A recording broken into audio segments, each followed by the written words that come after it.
Hello, my friends. It is Hillary at Good Wellesley Dog Training. I am sitting in my car office.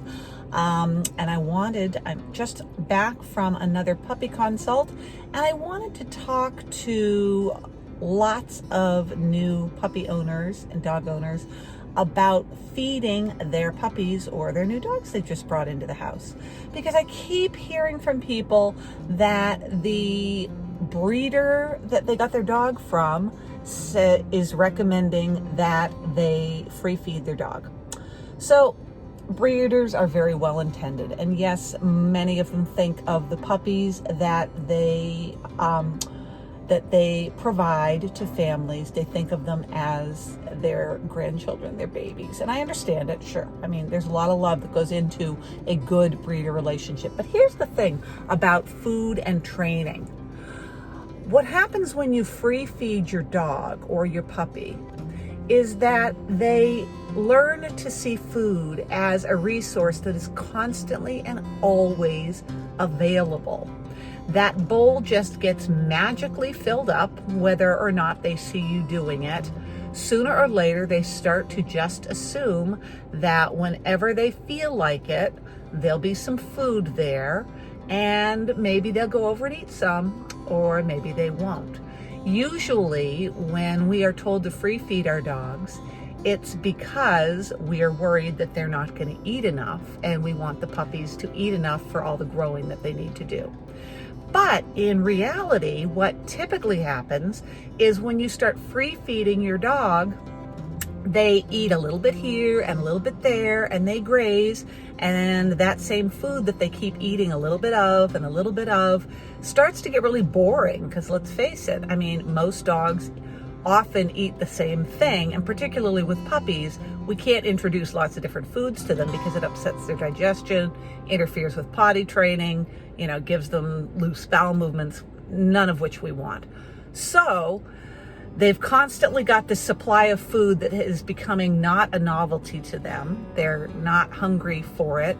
They never really get an empty tummy, so they're not very motivated to work and learn new things and learn to engage with you by hand feeding, because frankly, they're just never really hungry. So I recommend to people that they transition as soon as they bring their dog home to 3 meals a day, and they portion out the amount of food that their vet and or breeder or they figure out that their puppy approximately should be eating, and they portion it out the night before each day into a bowl or a Ziploc bag or a container, and they use that daily portion of food for a little bit of training and then a meal, and you just divide it into either thirds, or if you have an adult dog, into 2 portions, and keep using a small amount of that kibble type food in between meals if you want to do some training or some engagement. At the beginning of the day, you see the whole portion that's been measured out for your dog, and at the end of the day, you will see what's left.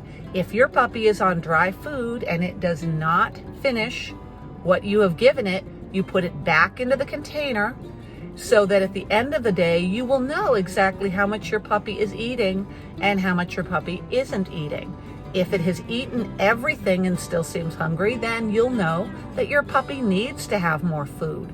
But in order for a puppy to be enthusiastic about its dog food and enthusiastic in its food drive to work for its dog food and little bits of hand feeding that you do, which is an incredible bonding exercise, it needs to not have the food available to it all the time. Water, sure. You can have water available to your puppy anytime it's out of its crate. Some people put a water bucket hanging in the crate. I don't, because frankly, dogs, in my opinion, don't need food 24/7.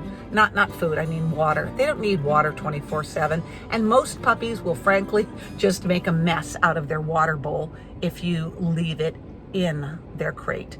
But in order to have a healthy food drive, both to work and to want to eat their meals when they are served, either twice a day or 3 times a day, you need to not leave food down all day long, because your dog won't eat more food when you leave it down.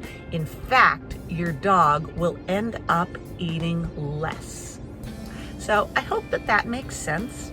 One of the things that we get into a struggle with when we feel like our dog is not eating is we start upping the ante in their bowl. We start adding in extra things, or doing all of our training with training treats that are packaged from the pet store.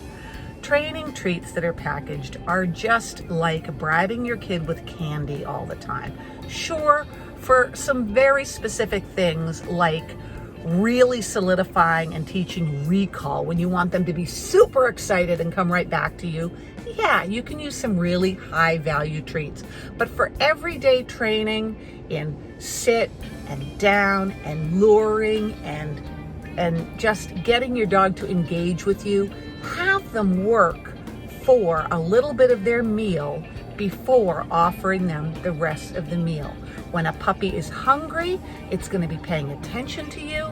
It's going to want to get the food that you are offering to it, and it will gladly accept kibble as its training reward.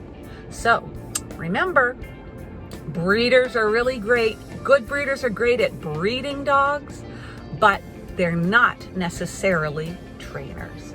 So when it comes to training your dog, you and your dog will be much better off if you do not free feed, because that is the surest way to get your dog to not value their food, get bored with eating it, and absolutely lose all their food drive. I hope that helps, and I will see you guys all in the next video. Bye-bye.